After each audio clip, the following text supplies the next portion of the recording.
प्रिय स्वामी उमेश भाई, प्रणाम। प्रणाम जी। कैसे हैं आप? बहुत बढ़िया। आज कई दिनों से मेरे मन में एक प्रश्न चल रहा है हम्म, कि ये जो शरीर है, इस शरीर के द्वारा हम अगर परमात्मा को देखना चाहते हैं हम्म। तो किस रूप में देख सकते हैं, कैसे देख सकते हैं? देखो, सारी सृष्टि ही परमात्मा की है, अंदर से भी परमात्मा की है, बाहर से भी परमात्मा की है, सर्वत्र परमात्मा है। जिस भी रूप में आप देखना चाहें देख सकते हैं। बहुत पर जैसी आपकी अवस्था होगी वैसे ही परमात्मा को मिलेंगे।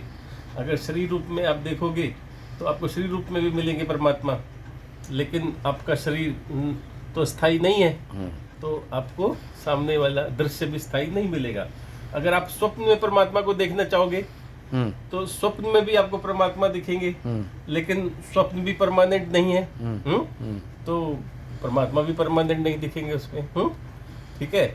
और यदि परमात्मा को आप स्थायी रूप में देखना चाहते हैं, कि परमात्मा को कहा जाता है ना अजन्मा, ना वो कभी मरता है, ना कभी जन्म लेता है, ना कभी बदलता है, तो इस रूप में यदि आप देखना चाहते हो तो उस निराकार में देख सकते हो।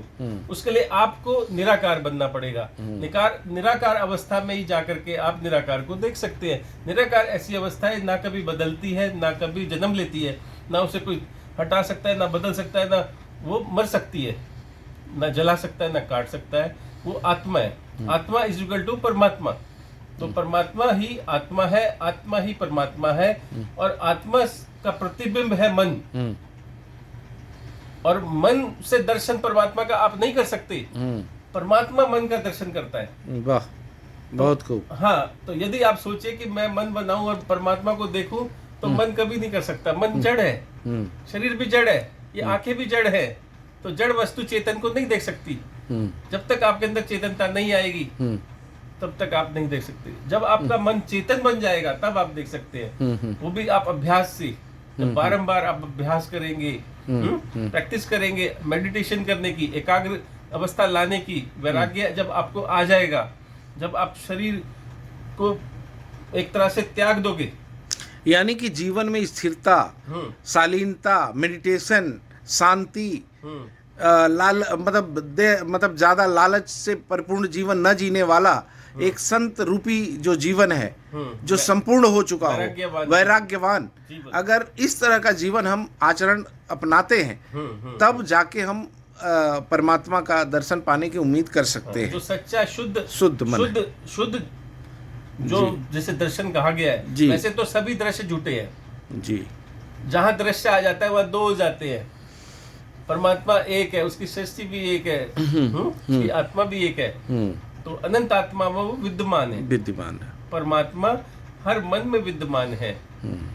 जैसे एक सागर है, सागर की बहुत सारी लहरें हैं।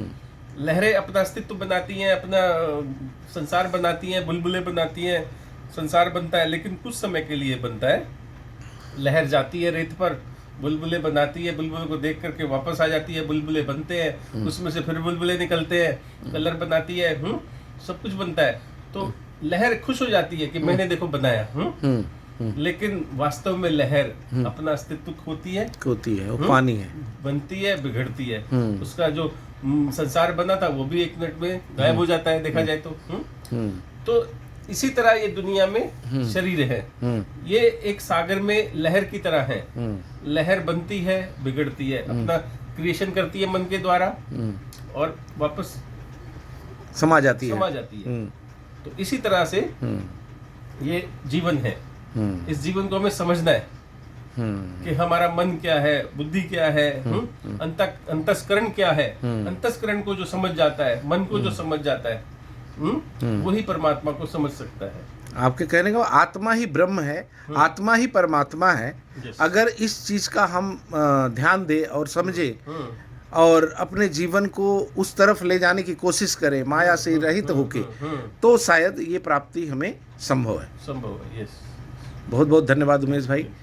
आप भाइयों से मैं निवेदन करूंगा कि हमारे स्वामी उमेश भाई का जो ज्ञान है, जो प्रत्यक्ष दर्शन इनको हुआ है, जो इनके पास शक्ति है, उसका अनुभव अगर आप ध्यान से इनके हर एक वीडियो को समझेंगे, जानेंगे, सुनेंगे तो काफ़ी कुछ आपको प्राप्त होगा।